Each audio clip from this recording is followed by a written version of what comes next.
কিছু কথা আপনাদের কাছে তুলে ধরছি।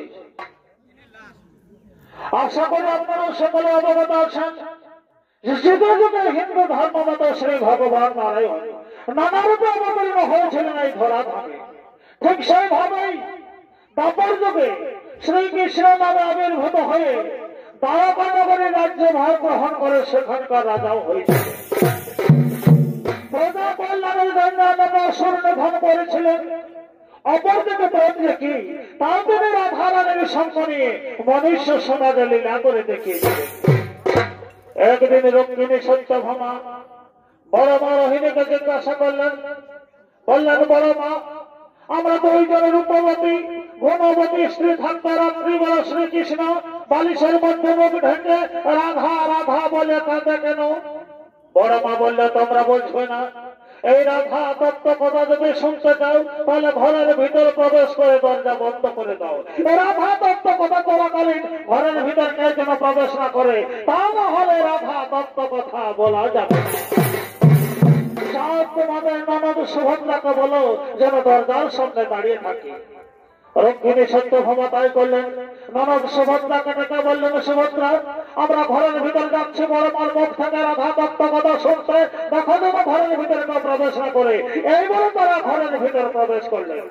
এদিকে কৃষ্ণ বলরাম ঘুরতে ঘুরতে সুভদ্রাকে দরজার সামনে প্রহরীর মতো দাঁড়িয়ে থাকার কারণ জিজ্ঞাসা করে।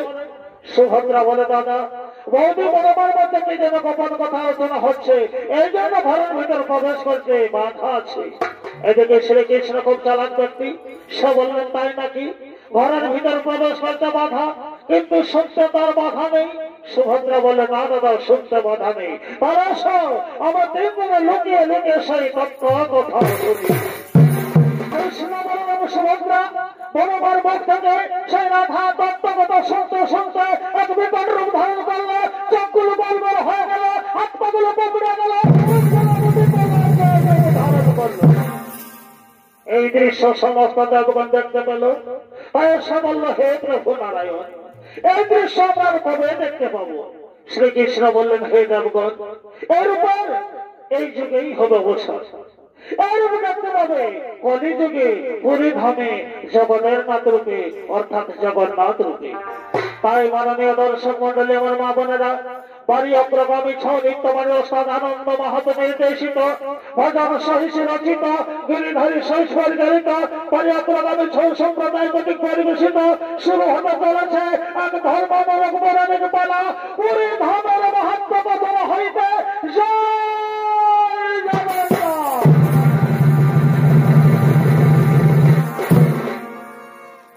এদিকে তৎকালীন ধর্মপরায়ণ রাজা ইন্দ্রযুগ্ন তার সমস্ত সভাসদ নিয়ে রাজদরবার থেকে করছে আগমন। জয় জয় হে জগন্নাথ, জয় জয় হে জগন্নাথ। তুমি আদি, তুমি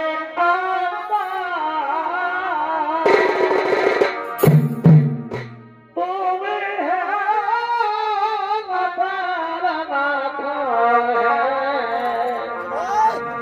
তুমি আদি, তুমি তুমি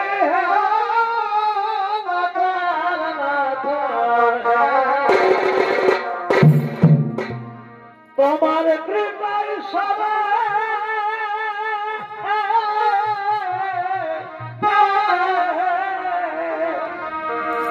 তোমার কৃপায় সবাই খুশামতে। জয় হে জগন্নাথ, জয় জয়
সেনাপতি সভাসদগণ আর মন্ত্রী সেনাপতি সভাসদগণ, আজ আমি নীলমাধবের কথা জানতে পেরেছি।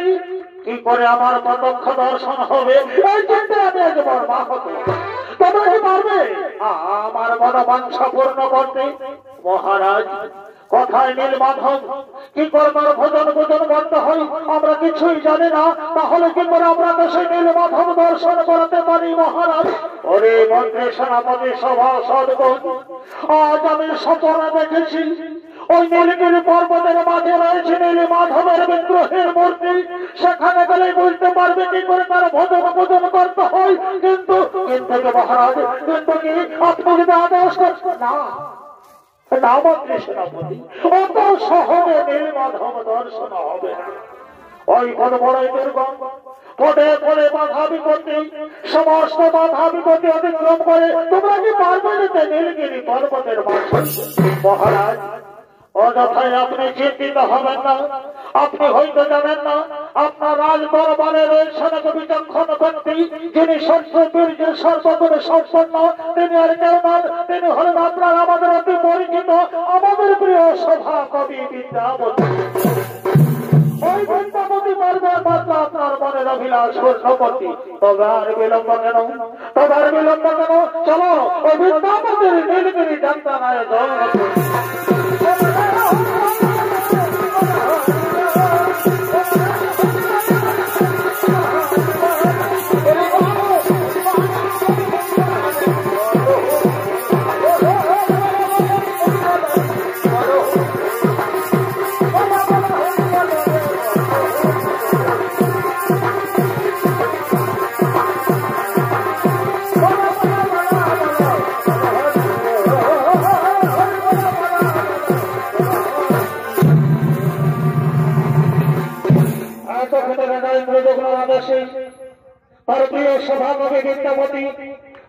তবে দর্শনের স্থান অনুসন্ধান করার জন্য নীলগিরি পর্বতের উদ্দেশ্যে আগমন করছি।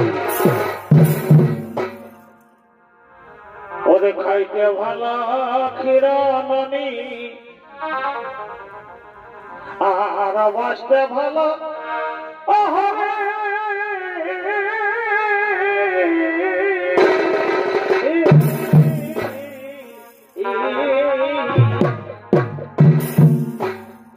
ওরে খাইতে ভালো ক্ষীরা ননি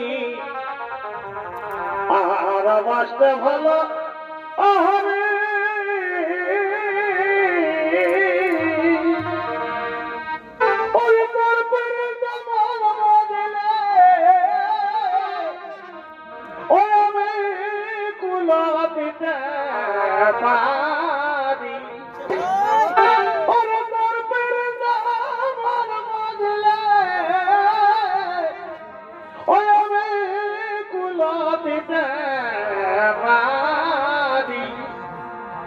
এটা রইতে পারে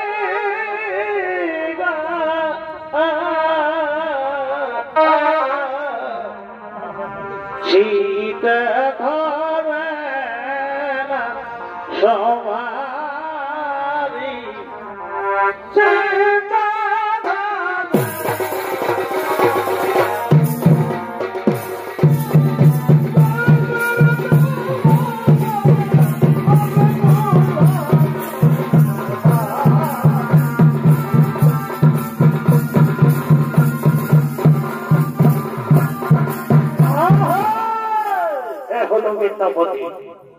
নীলমাধবের সন্ধান করার জন্য নীলগিরি পর্বতের উদ্দেশ্যে আগমন করছে।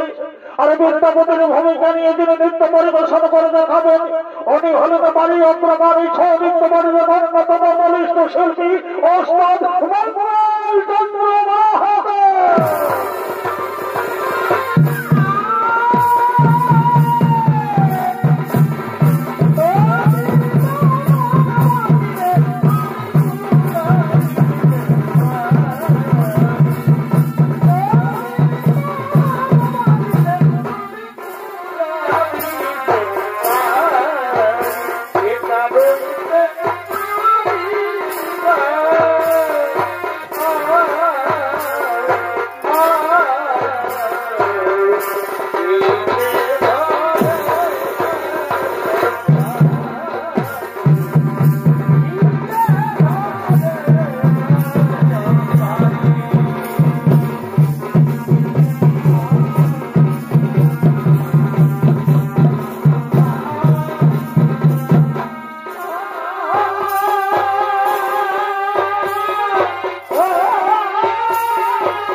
ফুলে ফুলে সুসজ্জিত হয়ে আছে, দূর থেকে ভেসে আছে পাখির কলরব, কত ময়ূর খেলা করছে।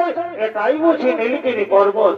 ঠিকই তো, এর মনমুগ্ধকর পরিবেশ ছাড়া নীল মাধব থাকতে পারে, কিন্তু না, এই দুর্গম পথে হাঁটতে হাঁটতে ক্ষুধায় তৃষ্ণায় প্রাণ যায় অবস্থা। আমি এখন কি করবো?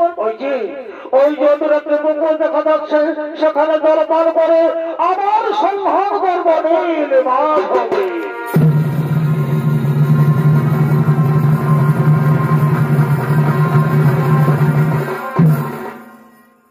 এদের গল্পটা হাঁটতে হাঁটতে ক্ষুধায় তৃষ্ণায় ক্লান্ত হয়ে বিদ্যাপতি বসুমল্লা নীলগিরি পর্বতের মাঝে। এমন সময় নীলগিরি পর্বতের ছত্রাধিপতি বিশ্বকোষে সবরের একমাত্র কন্যা ললিত সবর তার সঙ্গী সাথীদের নিয়ে ওই স্থানে ফুল তোলার জন্য করছে আগমন।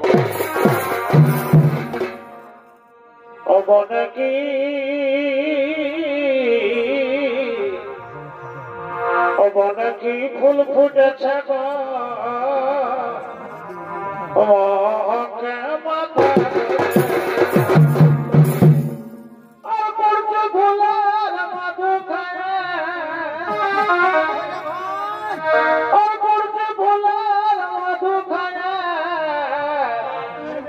মাইরি গো ভ্রমর মাচেছে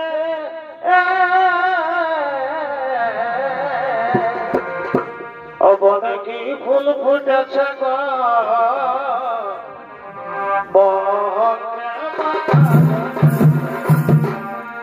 ফুল ফুটেছে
যত পারো আমারে খেলো আর বলতে পারি ধনী এবার তোমার ছলনা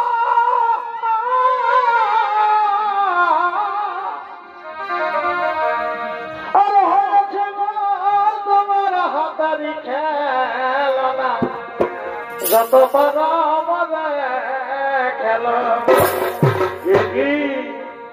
আমি না পারি বুঝিতে আর মজা আছি দিদিতে আমি না পারি বুঝিতে আর মজা আছি দিদিতে অসদাই ঝুলে মারি তোমার করে অসদাই ঝুলে মারি তোমার করে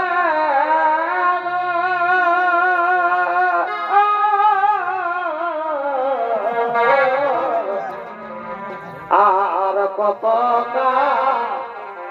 কাঁদাবে ধনী মরে গো আর কত কাঁদাবে ধনী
প্রতিদিন নিত্য নিত্য তো সুন্দর সুন্দর ফুল তুলে নিয়ে যাও কেন? ও তোমরা বুঝবে না, ও তোমরা বুঝবে না। আমার পিতা বিশ্ব বসু সবার প্রতিদিন নীল মাধবের পূজা অর্চনা করেন। এমনকি পিতার মুখে শুনেছি স্বয়ং নীল মাধব নাকি আমার পিতাকে দর্শন দেয়। আজ পর্যন্ত আমার পিতা ছাড়া নীল মাধবের কেউ দর্শন পায়। এই তো সুন্দরী যুবতীর মুখ থেকে নীল মাধবের নাম শোনা যাচ্ছে। তার নিশ্চয়ই সুন্দরী নীল মাধবের সন্ধান জানে। এই সুবর্ণ সুযোগ কিছুতে হাতছাড়া করবো না। ছলে বলে কৌশলে যে কোনো প্রকারে নীল মাধবের সন্ধান আমার যাচ্ছে। তুমি সুন্দরী যুবতী নারী, তোমার রূপের ছটায় সমগ্র নীলগিরি পর্বত আলোকিত করে রেখেছে। কি বা নাম, কোথায় ধাম, কি বা তোমার পরিচয়? আমি বিশ্ববসু সবরের একমাত্র কন্যা, আমার নাম ললিতা সবর। পিতার আদেশ মতো ফুল তুলতে এসেছি, কিন্তু আপনার পরিচয় বর্ষারূপ দেখে মনে হচ্ছে নিশ্চয়ই কোন রাজকুমার। ঠিক ভ্রষ্টাই এসেছ বুঝি। তুমি জানো না কুমার, আজ পর্যন্ত নীলগিরি পর্বতে কেউ আসেনি। তুমি কি জন্য এসেছো কুমার? আমি কোন রাজকুমার নই সুন্দরী, আমি হলাম ইন্দ্রযুগ্ন রাজার সমান্যক সৌভাগ্যবী। আমার নাম বিদ্যাপতি। নীল মাধবের সন্ধান করতে নীলগিরি পর্বতে এসেছি। কিন্তু সুন্দরী, তোমার রূপ যৌবন আমায় আকৃষ্ট করেছে। এসো সুন্দরী, আমার কাছে এসো, আমায় ধরা দাও। আমি তোমার প্রেমের বন্যায় ভাসি। না কুমার, তা কোনদিন সম্ভব নয়। কেন কেন সুন্দরী, আমি তো তোমার উপযুক্ত নই।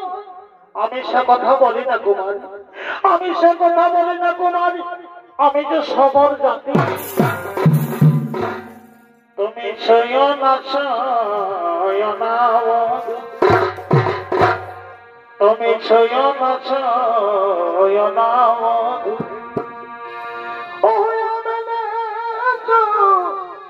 जाती है तुम्हें छुयो ना बधू ओ जाती है हमारा छुईले कमाल जाबे गुला जाती है हमारा छुईले कमाल जाबे गुला हमारा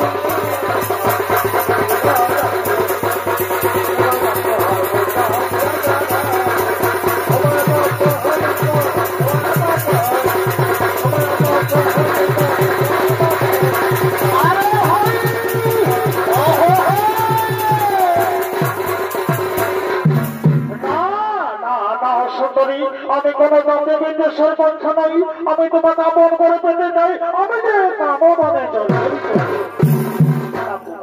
তা কোনদিনই সম্ভব নেই আমি তোমাকে জানি না আমি তোমাকে চিনি না তুমি কোথাকার আমি কোথাকার এইভাবে কোনদিন প্রেম হয় না ও আমি বধূ এইভাবে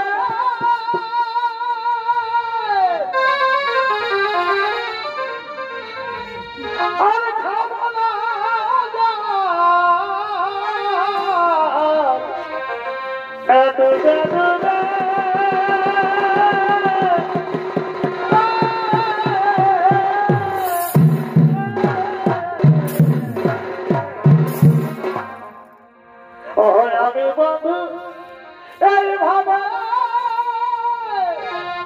আর খাবো না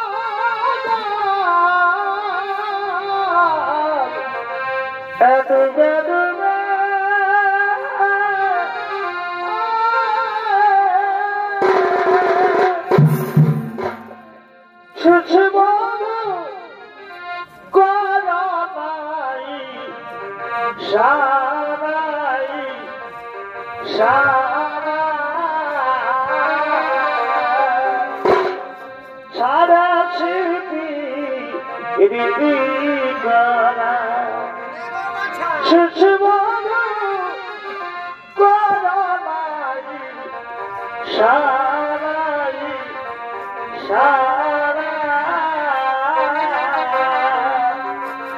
সারা শিল্পী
আমি কোন ভণ্ড প্রেমিক নই সাথী আমি কোন ছলনা করতে জানি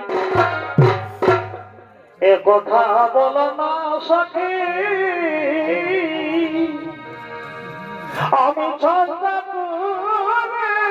জানি না গো আমি চন্দ্রা বুঝি না এ কথা বলো না সখী আমি চন্দ্রা জানি না গো আমি চন্দ্রা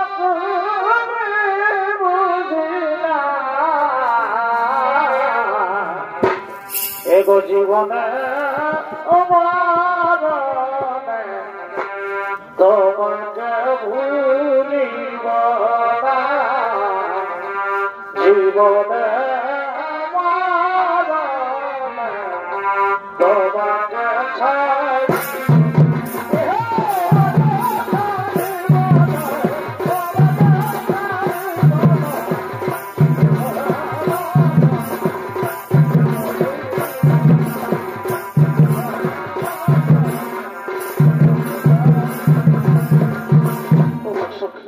আমি কোন ভণ্ড প্রেমিক নই সতী, আমি কোন ছলনা করতে জানি না।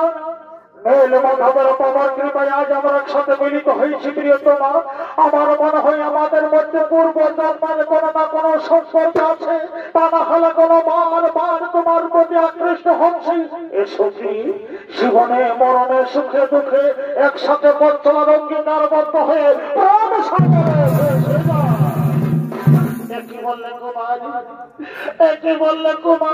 তোমার সুমধুর বর্তমানে আমার কোমল হৃদয়ে ভারাক্রান্ত বন্ধু, তোমার সুদর্শন সুশীল সর্বাচরণ মনমুগ্ধকর কথন শৈলী আমার প্রেম সরোবরে জলের শ্বাস বাড়িয়ে দিয়েছে। ওরে সখী, তোরা কে কোথায় আছিস? আনন্দ কর, ফুর্তি কর, আজ আমি আমার মনের মানুষকে খুঁজে পেয়ে। তুমি কি করলে সখী? এই তুমি কি করলে সখী? অজানা প্রেমিকের সাথে তুমি প্রেমে পড়লে তোমার পিতা বিশ্ববসু সবর যদি জানতে পাই তাহলে তুমি তার কি জবাব দিবে? আমি কি বলবো? আমি বুক ঠকে বলে দিব, আমি বুক ঠকে বলে দিব আমার বাবা দাদার কাছে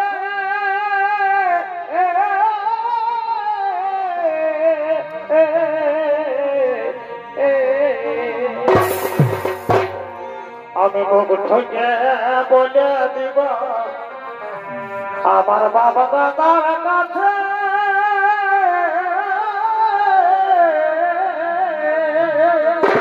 কি বলবি বলবো লাইফ চাই, বলবো লাইফ চাই শিব আমার আগে কিনা আছে ঘরে ঘরে শিব রে, বলবো লাইফ চাই শিব আমার আগে কিনা আছে।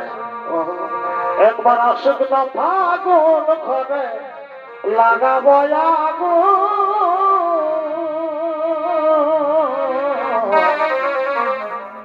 কেমন ভুলিব বধু তোমার এই গো সুহাদা সুহাদা যেমন কথা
আমি বিশ্ব বসে খবর আর তুই কিনা আমার একমাত্র করোনাগত জালে ফেলেছিস, তোকে আমি ছাড়বো না, আমি তো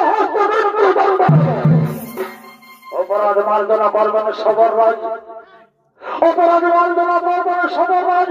আমি শুধু আপনার মেয়ের কারণে আসেনি, আমি এসেছি নীল মাধবের নীল মাধবের সন্ধান কোনদের পাবি না। আরে এই বসন্তকে বন্দি কর, নিয়ে চল আগের ডাক ভরে দেবতার কাছে আমার একটি অনুরোধ রাখুন সবর রাজ, আমি শুধু আপনার কন্যাকে ভালোবেসেছি, অন্যায় কিছু করিনি। তাছাড়া আপনার কন্যা আমাকে মনে প্রাণে চাই, আমরা দুজনাই বিবাহ করে সুখে সুখে সংসার ধর্ম পালন করবি। এই বাসন্তকে ঘিরে ফেল, কোনো দিকে যেন পালিয়ে যেতে না। সবর গলা আমায় ঘিরে ফেলেছে, আমি এখন কি করবো? হে প্রভু নীল মাধব, হে প্রভু নীল মাধব, আপনার সন্ধান করতে এসে বড় বিপদে পড়েছি। এই সমর্দের হাত থেকে রক্ষা করুন প্রভু, এই সমর্দের হাত থেকে রক্ষা।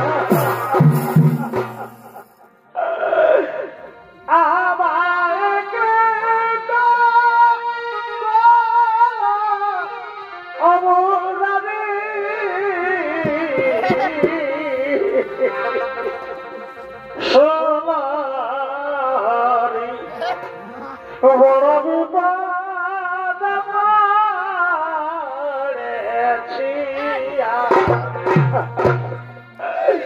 আমার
দণ্ড দেবেন না পিতা।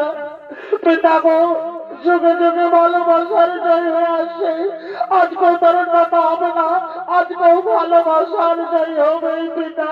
পিতা গো, বিদ্যাপতি যদি আমাকে ভালোবাসে অন্যায় করে থাকে, তাহলে আমিও বিদ্যাপতিকে ভালোবাসি, আমিও সমান অপরাধী।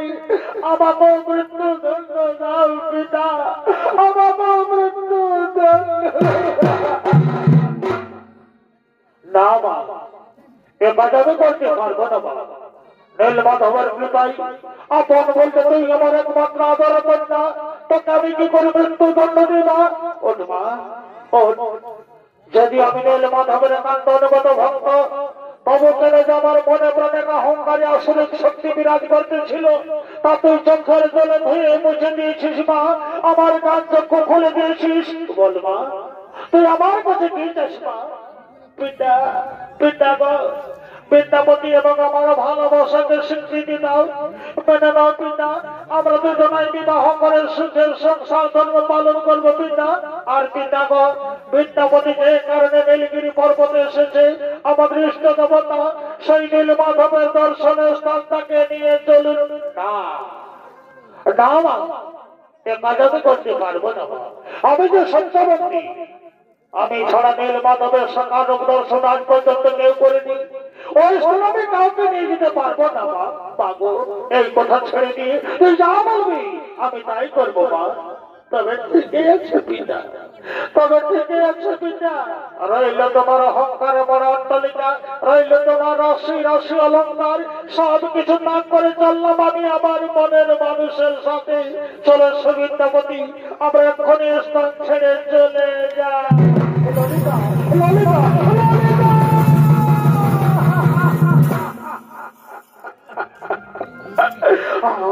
আমার ছেড়ে যাস না মা, আমি তোকে ছেড়ে কেমন করে বাঁচবো মা। বিদ্যাপতি, দাঁড়াও বিদ্যাপতি, আমি তোমাকে নিয়ে যেতে পারি এক বিশেষ শর্তে। তবে তো পারবে শর্ত পালন করতে? পারবো সবদাই, আমি যে কোনো শর্ত মানতে রাজি আছি। তবে শোনো, তোমাকে চোখ বাঁধা অবস্থায় নিয়ে যাবো, যাতে তুমি একাকি পুনরায় কোনদিন অনুষ্ঠানে যেতে না পারো। তুমি কি পারবে এই শর্ত পালন করতে? আমি পারবো সমাজ, আমি পারবো। তবে চলো সুবিদ্যাপতি, আমার সাথে চলে এসো।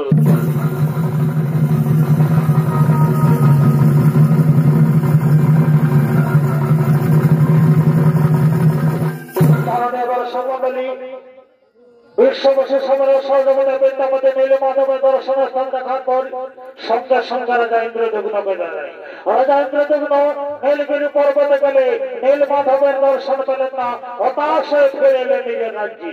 সেই রাত্রে মনি শ্রেষ্ঠ নারদকে সংখ্যা দিলেন, বললেন রাজা ইন্দ্রদুগ্ন, তুমি যে কারণে নীলগিরি পর্বতে গিয়েছিলে সেই নীলমাধব, সেই নীলমাধবের দারুকাস্তরূপে সমুদ্রের জলে ভেসে আসছে। সমুদ্র থেকে দারুকাস্ত উত্তোলন করে কাষ্ঠ শিল্পী দিয়ে বিষ্ণু মূর্তি নির্মাণ করো, তবেই তোমার মনোবাঞ্ছা পূর্ণ হবে। রাজা ইন্দ্রদুগ্ন তাই করলেন। সমুদ্র থেকে দারুকাস্ত উত্তোলন করে রাজ্যের সমস্ত কাষ্ঠ শিল্পীকে ডেকে আনলেন, কিন্তু সমস্ত কাষ্ঠ শিল্পী বিষ্ণু মূর্তি নির্মাণে ব্যর্থ হল। বিষ্ণু মূর্তি নির্মাণ করা যায় এই চিন্তা করতে করতে সমস্ত সভাসদ নিয়ে বিষণ্ণ বদনে রাজদরবারে করছে আগমন।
হনুমান নীলমাধবের সাকার দর্শন আমার রানীগণ্ডিকা উৎকণ্ঠকে চিন্তিত আছে নীলমাধবের সাকার দর্শন করার জন্য।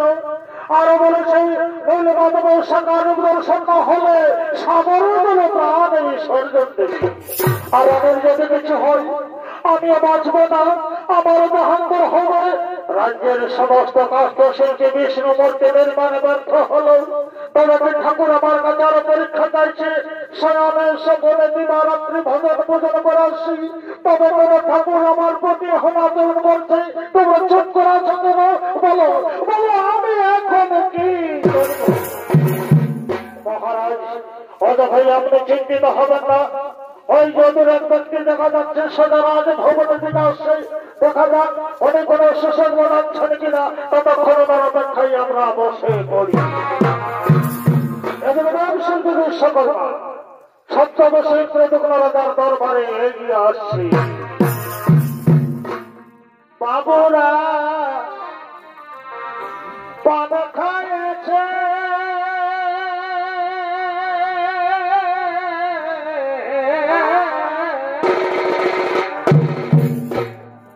সেই দেখে পাগল হয়েছে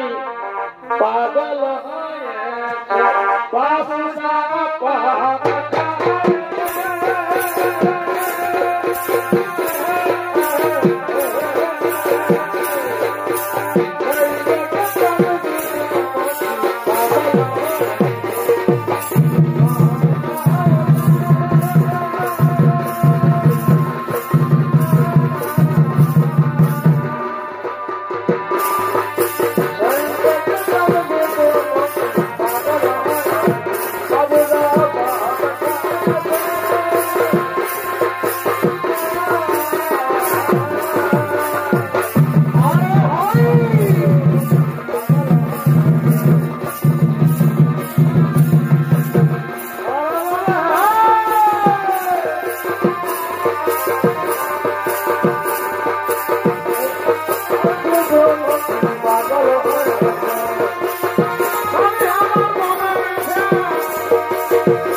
দরবারে কি বানাম কোথায় ভাব আর কেন এসেছেন? মহারাজ, আমার নাম অনন্ত মহারাজা, আমার নাম অনন্ত মহারাজা। আমি শুধু সত্য সত্য কাষ্ঠের মূর্তি নির্মাণ করতে পারি। শুনলাম আপনি তার কষ্ট দিয়ে বিষ্ণু মূর্তি নির্মাণ করবেন, এই জন্য আমি আপনার দরবারে এসেছি মহারাজা। হ্যাঁ, আপনি পারবেন। আপনি আহা মন্ত্রী মশাই, কি যে বলেন! এই যে আমার হাত, এই হাত আমার বজ্রের থেকেও বেশি শক্তিশালী। এই হাত দিয়ে মৎস্য বরাহ কুর্ম কত কত মূর্তি নির্মাণ করেছি, তার কোনো হিসাব না। তোমার বিলম্ব কেন? তোমার বিলম্ব কেন? ওই যে তালুক আহা রাজা মশাই, অত কবক হবেন না রে বাবা। নির্মাণ তো আমি করবই, নির্মাণ তো আমি করবই, কিন্তু একটি শর্ত আছে। হ্যাঁ, আমার শর্ত হলো 21 দিন ধরে চলবে নির্মাণ কাজ। 21 দিন ধরে চলবে নির্মাণ কাজ। বাইরে থেকে দরজা বন্ধ করে দিবেন। 21 দিন আগে হাঁকাহাঁকি ডাকাডাকি কোনো সপ্তাহ করা চলবে না। 21 দিন আগে দরজা খুললে কিন্তু নির্মাণ কাজ সম্পূর্ণ থাকবে। আগে আপনি শপথ করুন, তারপর আমি নির্মাণ কাজ শুরু করবো। আমি শপথ করে বলছি শিল্পী ভাই, আমি শপথ করে বলছি শিল্পী ভাই, আপনার শর্ত আমরা অক্ষরে অক্ষরে পালন করবো। এই যে মন্ত্রী সেনাপতি, চলো এই শিল্পী ভাইয়ের নির্মাণ কাজের সুব্যবস্থা করি।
উৎকণ্ঠিত চিন্তে সোজা রাজ মন্দিরের দিকে করছে আগমন।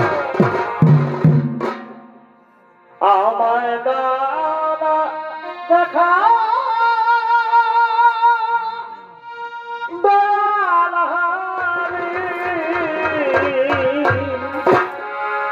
কোথায় গেলে তোমায়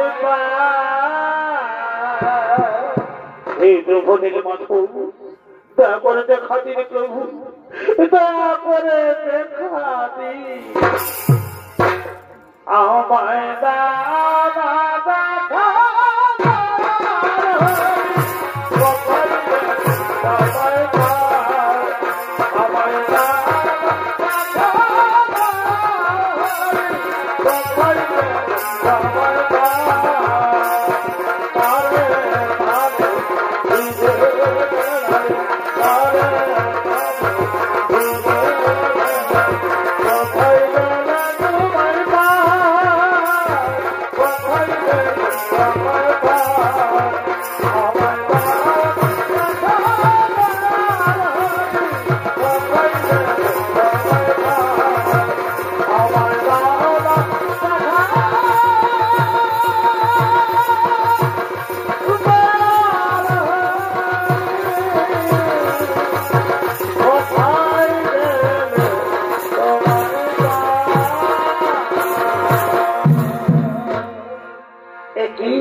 মন্দিরের ভিতর থেকে কোন আওয়াজ শোনা যাচ্ছে না কেন? তবে কি কাষ্ঠশিল্পী ক্ষুধায় তৃষ্ণায় প্রাণ ত্যাগ করতে না? আমি কি ভাবছি, আমি এখন কি করবো? মহারাজ,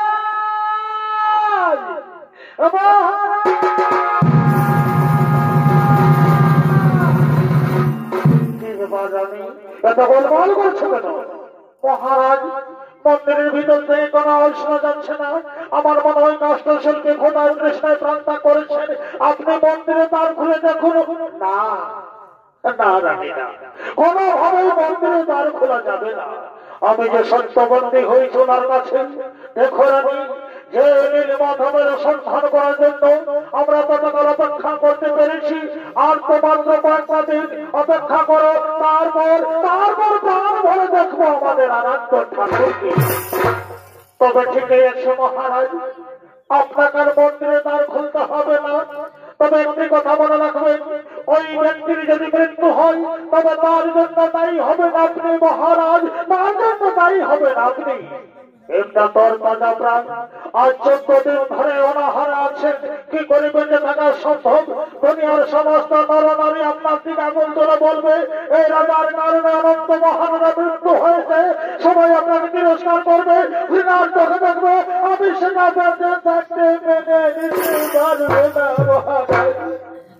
তাই আমি আপনাকে অনুরোধ করছি, আপনি মন্দিরের দ্বার খুলে দেখুন মহারাজ। তবে ঠিকই আছে রাজা, কেন আমি কারণে অনন্ত মহারাজা মৃত্যুর কারণ হব? এসো রানী, আমি মন্দিরের দ্বার খুলে দিচ্ছি, এসো।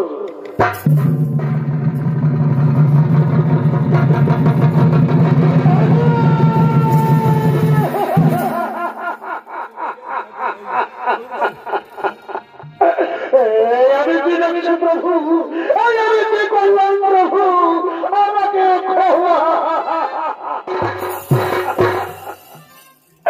এই প্রভু, শত বর্ষের সাধনা আমার সবাই বিফল হলো প্রভু, আমাকে আপনি ক্ষমা করেন প্রভু, আমাকে ক্ষমা। হে প্রভু, নারী বুদ্ধিকে পরিচালিত হয়ে আমি এই কাজ করে ফেলেছি, আমি এই কাজ করে ফেলেছি, আমাকে শাস্তি দেন প্রভু, আমাকে আপনি শাস্তি। হে দুনিয়ার পুরুষ সমাজ, হে দুনিয়ার পুরুষ সমাজ, কেউ কোনদিন নারীর কথাই চলো না, নইলে আমার মতো অবস্থা। রাজা ইন্দ্রদম্ন, অনুতাপ করার কোন কারণ নেই। আমাকে দর্শন করো, আমি এই স্বইচ্ছায় রূপ পরিগ্রহ করেছি। আমি অনন্ত, আমি অব্যক্ত, আমি পরম ব্রহ্ম, আমি রজ তম, আমি সত্য শিব সুন্দর, আমি সে আমি ব্যক্ত হব এই রূপে কলিযুগে, আমি এই রূপে প্রকটিত হব। এই ক্ষেত্র পুরুষোত্তম ক্ষেত্র রূপে পরিচিত হবে। বিশ্ববধূ সবরের উত্তরাধিগণ দৈতাপতি হবে। দ্বিধাপতি ব্রাহ্মণের অবস্থিত সন্তানগণ আমার পূজা করবে। সবর স্ত্রীর গর্ভজাত সন্তানগণ এর সুপকারিতা হবে। এই ক্ষেত্রে কোন জাতিভেদ রইবে না। যেই হস্ত প্রসারিত করে আমাকে চাইবে, কেবল ভক্তিতে আমাকে পাইবে। আমি তোমার নিষ্ঠা ও ভক্তিতে শান্ত, তুমি যেমন প্রার্থনা করবে করো। হে প্রভু, হে প্রভু, আপনার কৃপায় যেন বলেন মানব কীট পতঙ্গ সকলেই আপনার ভক্তি সাধনায় মগ্ন হয়ে কুশলেই বেঁচে থাকতে পারে, এটাই আমি আপনার কাছে প্রার্থনা করছি প্রভু, এটাই আমি আপনার কাছে প্রার্থনা করছি।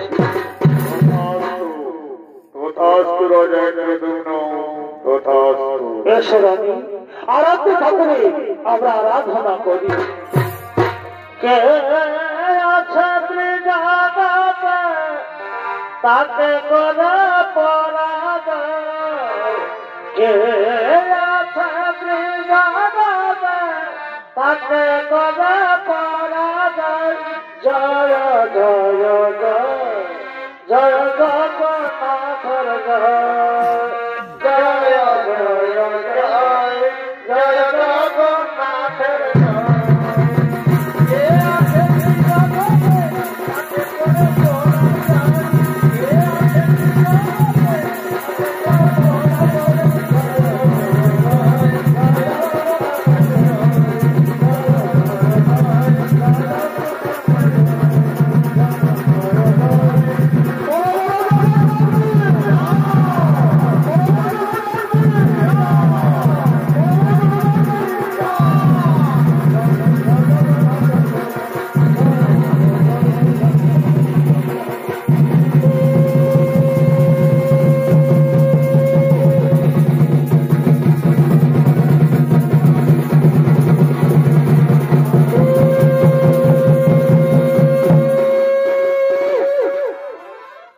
নমস্কার মাননীয় দর্শক মণ্ডলী, আমার মা বোনেরা সকলকে সঙ্গে সঙ্গে নমস্কার জানিয়ে সমাপ্ত করলাম।